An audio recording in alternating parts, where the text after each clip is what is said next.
నమస్కారం welcome to I dream మన సంస్కృతి కార్యక్రమానికి స్వాగతం నేను మీ విజిత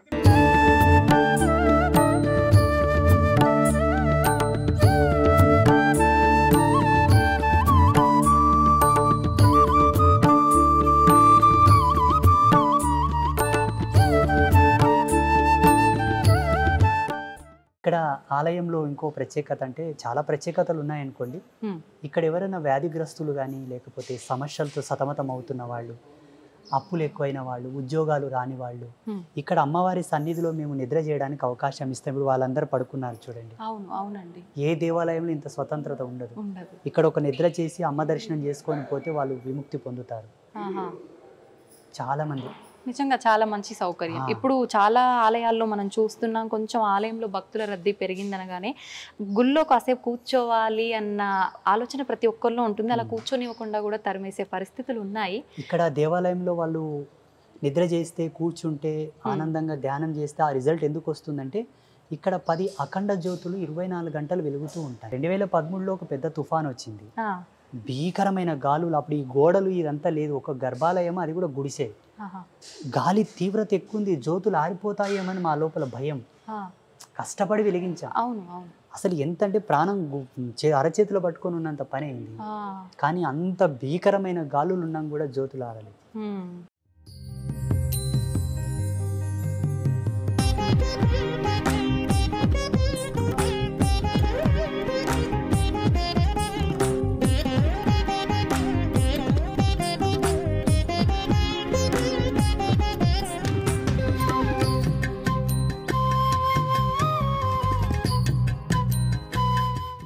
ఇక్కడ మన ఆలయంలో అనేక ప్రత్యేకతలు ఉన్నాయి. అయితే ఇంకొక ప్రత్యేకత ఏంటంటే భక్తుల కోసం, ఇక్కడ వచ్చే భక్తుల కోసం ఏదైనా సమస్య ఉంది, అనారోగ్య సమస్య ఉంది, అప్పులు ఉన్నాయి, ఉద్యోగాలు రావట్లేదు, పెళ్లిళ్ళు కావట్లేదు, సంతానానికి సంబంధించిన ఇబ్బందులు ఉన్నా ఇక్కడ ఆలయంలో నిద్ర చేస్తే వాళ్ళకు త్వరితమైనటువంటి రిజల్ట్ వస్తుంది. అంటే ఎన్ని రోజులు నిద్ర చేయాల్సి? ఒకటి రోజే. ఒక్కరోజే. ఇదంతా భక్తుల సౌకర్యార్థమే పెట్టాం.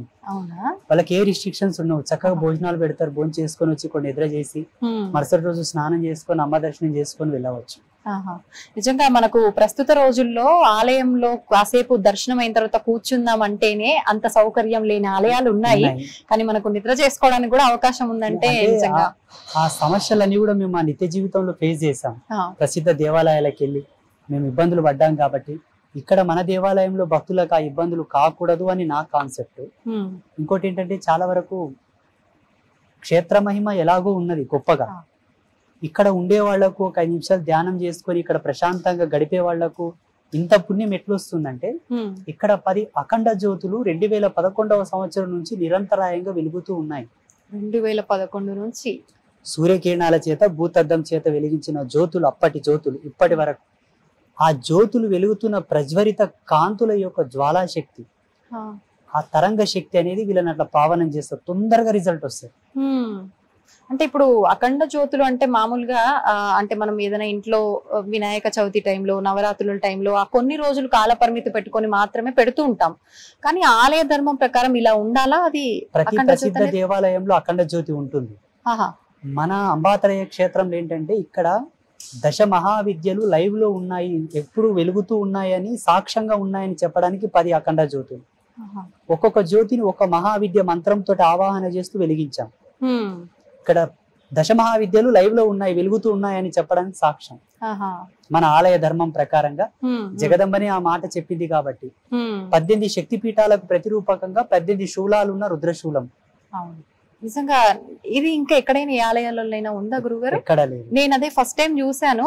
అసలు ఫస్ట్ దాన్ని శూలం అంటారని కూడా సంబోధించాలా లేదో కూడా అర్థం కాలేదు నాకు చూడగానే. అసలు ఏంటి అని రుద్రశూలం యోగ్యత లేకపోయినా అంత భస్మం అన్న శివలింగం మీద ఉంచాలి. భస్మం గోపేడతో చేసిన గోపేడతో చేసిన బూడిదన ఉంచాలి, మంచి సుగంధభరితమైనటువంటి ప్యూర్ భస్మాన్న ఉంచాలి. అది భస్మం లేక, నీళ్లు లేక శివలింగం ఉండకూడదు, కుంకుమ లేక, పసుపు లేక శ్రీచక్రం ఉండకూడదు. శ్రీచక్రం వేయొచ్చు, శ్రీచక్రం మీద పసుపు కూడా వేయొచ్చు. అందరూ పూజించుకొనవచ్చు, అందరూ పుణ్యభాజనులై విరాజిల్లవచ్చు. శాస్త్రం ఎక్కడ కూడా ఎవరికి ఏ ఆంక్షలు పెట్టలేదు. ఈ మిడిమిడి జ్ఞానంతో కూడుకున్న పండితులు, ఈ పండిత శిఖామణులందరూ కూడా జనాలను భయభ్రాంతులకు గురి చేసి ఆధ్యాత్మిక వారసత్వం నుంచి దూరం చేయడానికి చేసినటువంటిది ఇదంతా. అలాగే రాగిరేకు శ్రీచక్రం కూడా పటము ఉంచుకొనవచ్చు. బీజ మంత్రాలు లేని శ్రీచక్రం ఉంచుకోవలే. అందులో మంత్రయుక్తమైన శ్రీచక్రములు ఇళ్లలో ఉంచుకోవద్దు. ఎందుకంటే అంతటి శుచిశుభ్రతలతో మడి పద్ధతితో మీరు ఉండరు కాబట్టి. అందుకు సంపుటీకరణతో కూడుకున్న నవావరణ పూజ, సంపుటీకరణతో కూడుకున్నటువంటి పూర్ణ పూజ శ్రీచక్రమునకు మీరు చేయరు కాబట్టి అనుష్ఠాన విధిని అనుసరించి నార్మల్ శ్రీచక్రములు దొరుకుతాయి. అవి తెచ్చి యోగ్యులైన గురువులు అనగా శ్రీ విద్య సాధనలో ఉత్తీర్ణులైనటువంటి గురువుల చేతకు తీసుకెళ్ళి వాళ్ళ చేతికిచ్చి వాళ్ళు సంకల్పం చేసి ఇచ్చిన శ్రీచక్రములు తెచ్చి పూజలో ఉంచుకొనవచ్చు. మీరు స్వతంత్రంగా మార్కెట్లో దొరికిన శ్రీచక్రములు తెచ్చి పెట్టుకోకూడదు. ఇప్పుడు శ్రీచక్రం అనగానే ప్రతినిత్యము కుంకుమార్చన చేస్తూ ఉండాలా? ప్రత్యేకించి ఎటువంటి విధానం ఉంటుందంట? ఏం పర్వాలేదు. పౌర్ణానికో అమావాస్యకో నీళ్లతో పాలతో గంధముతో పసుపుతో కడగండి.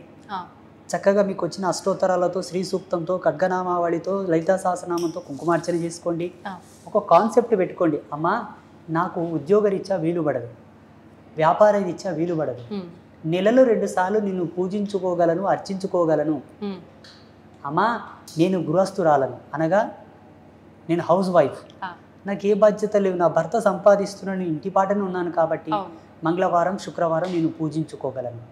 లేదు అమ్మా ఇంకా నేను ఫ్రీగా ఉన్నాను, రోజు పూజించుకోగలను. మన యోగ్యత. అమ్మ ఏం చేయదు తే అని అడగదు. మన వీలుని బట్టి ఒక యోగ్యుడైన గురువు చేత గనక మనం శ్రీచక్రాన్ని పొందితే ఆ యోగ్యుడి చేత మనం అధికారం ప్రామాణికతను ప్రమాణాన్ని తీసుకొని ఉంటాము కాబట్టి ఆ యోగ్యుడు ఇక్కడ శ్రీచక్రానికి అర్చన చేస్తూ ఉంటే నీ ఇంట్లో శ్రీచక్రానికి అర్చన జరిగినట్టే లెక్క. నువ్వు చేయకపోయినా ఆ శ్రీచక్రంలో ఎనర్జీ యాక్టివేట్ అవుతూ ఉంటుంది. నీకు ఆ భయం అక్కర్లేదు. ఒకవేళ స్వతంత్రంగా శ్రీచక్రం కొనుక్కొని పెట్టుకుంటివా కర్త కర్మ క్రియ నువ్వే కావాల్సి ఉంటుంది. ఇంకొకటి, ఆచార్యులు ఎవరైనా సద్బ్రాహ్మణుల చేత పూజలు పునస్కారాలు చేసి ప్రాణ ప్రతిష్ఠ చేసి పెట్టుకోవచ్చా? అట్టి ఆచార్యులు కూడా అంత సత్యపరాయణులై శ్రీ విద్య సాధనలో మెలకువలు తెలిసిన వాళ్ళై ఉంటే ఇప్పుడు పురోహిత వర్గం కూడా ఏమి శుద్ధి చేస్తున్నారమ్మా? విగ్రహాలకు కనీస శుద్ధి చేయట్లేదు, యంత్రాలకు వాళ్ళేం శుద్ధి చేస్తారు?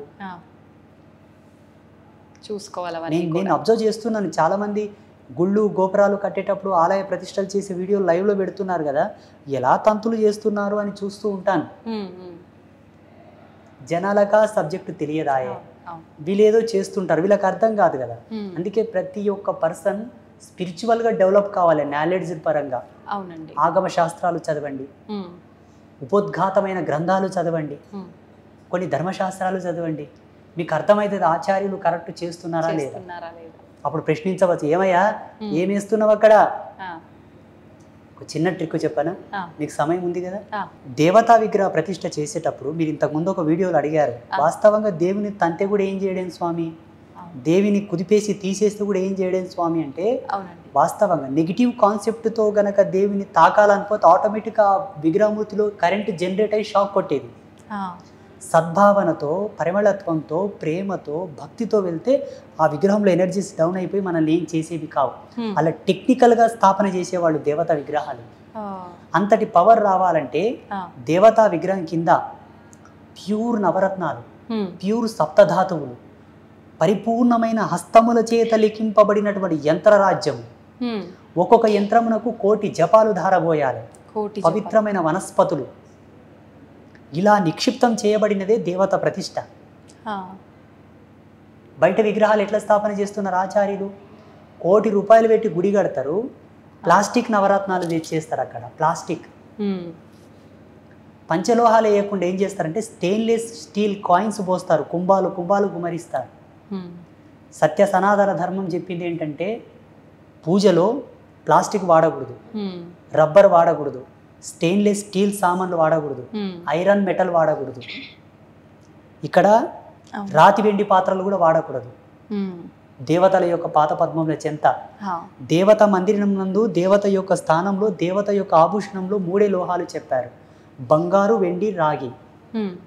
అక్కడ ఆచమన పాత్రలు, జలపాత్రలు, హారతి పళ్ళెము, హారతి స్పూన్, కంచువి వాడవచ్చు, శ్రేష్టమైన కంచు ధాతువుతో చేసినవి. ఇవి ఆమోదం. ఇంట్లో కూడా ఇవే వర్తిస్తాయి. ఇంట్లో కూడా పూజా మందిరంలో ఇవే ఉండాలి, ఇవి మినహా వేరే ఉండకూడదు. మీరు మీ పిచ్చి పిచ్చినంత చేసి పూజలు చేస్తామంటే మీరు మొదట అడిగినట్టనే దేవతలు రిఫ్లెక్ట్ అవ్వరు. నువ్వు నెత్తి బాదుకొని కొయ్యో ముర్రో అన్న దేవతలు పలకరు. స్వామీజీ, ఇప్పుడు మీరు చెప్పినట్టు ఇక్కడ మీరు చెప్పిన లోహాలకు సంబంధించినవి మాత్రమే ఉన్నాయి, ఎక్కడ ప్లాస్టిక్ కానీ స్టీల్ కానీ కనిపించట్లేదు. ఒకటి మాత్రం నాకు కొంచెం ప్రత్యేకంగా కనిపిస్తుంది అలంకరణతో, అదేంటో తెలుసుకోవాలని. ఇది మారేడు కాయ యొక్క గుజ్జుతో అలంకారంగా చేసింది. హైటెక్ సిటీలో ఉంటారు మా తల్లి, చాలా భక్తి పరాయణురాలు, చాలా చాలా ఆ తల్లికి జన్మనిచ్చినటువంటి తల్లిదండ్రులకు ధన్యవాదాలు. ఎంత భక్తి అంటే అంత భక్తి. వారు మన పీఠానికి ఎకరా భూమి దానం చేశారు. హైటెక్ సిటీలో ఉంటారు, వారి పేరు చెప్పొచ్చో లేదు, ఏమనుకుంటారో ఏమో పాపం. అమ్మగారు నిన్న కార్తీక పౌర్ణమి శుభ సందర్భంగా దీన్ని తెచ్చిచ్చారు. ఈ మారేడు కాయ భరణి లోపల కుంకుమతో అర్చన చేస్తే 1 కోటి రెట్ల పుణ్యం, రిజల్ట్ కూడా తొందరగా వస్తుంది. కాబట్టి ఆ పుణ్యాత్మురాలు తెచ్చిచ్చిన ఆమె చల్లగా వండుకోకు జగదంబ యొక్క దీవెనలతో. ఇది మారేడు కాయతో చేసిన భరణి. ఇలా మీ ఇళ్లలో కూడా ఉంచుకోవచ్చు. జగదంబ పాదాల దగ్గర ఇటువంటి కుంకుమ భరణి ఉంచినా మీకు సంపద్వృద్ధి, ఇష్టసిద్ధి. అంటే మామూలుగా నేను విన్నాను గురుగారు, మారేడు కాయ లోపల కొంచెం పైన తీసి లోపల గుజ్జు తీసేసి ఎండిన తర్వాత విభూది పోసి పెట్టుకొని ధారణ చేస్తే బాగుంటుంది అని చెప్పి. ఇప్పుడు ఇది మనం అభిషేకానికే కాకుండా మనం అలా స్టోర్ చేసుకొని మనం ధారణ చేసిన బాగుంటుంది. ఎటువంటి ఫలితం ఉంటుంది దానివల్ల? దీని లోపల భస్మాన్ని ఉంచి శివారాధన చేయవచ్చు, చందనము ఉంచి విష్ణు ఆరాధన చేయవచ్చు, కుంకుమ పసుపు ఉంచి జగదంబ ఆరాధన చేయవచ్చు, అక్షింతలు ఉంచి సూర్యనారాయణ మూర్తి ఆరాధన చేయవచ్చు. ఏ దేవత తాలూకు సంబంధించిన ప్రీతిపాత్రమైన ద్రవ్యం నుంచి వాళ్ళని పూజించవచ్చు. ఇందులో పడ్డ తర్వాత దీనిలో ఉన్న సహజత్వం గుణము ప్రబలమవుతుంది, హెచ్చవుతుంది, ఎనర్జీ ఇంకా ఎక్కువ డెవలప్ అవుతుంది, పుణ్యం పురుషార్థం తొందరగా వస్తాయి. మనం అనుకున్నంత తొందరగా రిజల్ట్ వస్తుంది. కాబట్టి దీన్ని అలా వాడవచ్చు. అయితే స్వామీజీ, ఇప్పుడు ఇంట్లో శ్రీచక్రం పెట్టుకున్నప్పుడు అలా కుంకుమ ఎప్పుడు ఉండాలి అని అన్నారు కదా, ఎవరైనా వచ్చినప్పుడు చాలా మంది మనం పూజా ద్రవ్యాలకు సంబంధించింది మన పూజ రూమ్లో అవి తీసుకొచ్చి ఇవ్వాలి అని అంటే కొంచెం ఆలోచిస్తారు.